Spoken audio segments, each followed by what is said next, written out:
Okay, we want to see if our crankshaft was replaced sometime during its life. So I've removed the number one rod cap. You see it right here.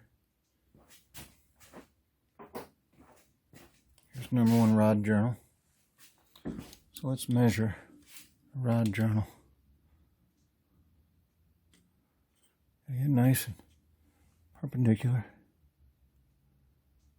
2185. I can find 2185.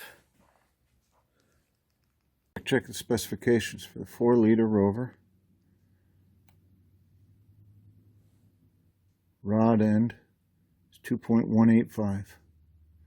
So that means that our crankshaft was never replaced and we can get a standard set of bearings.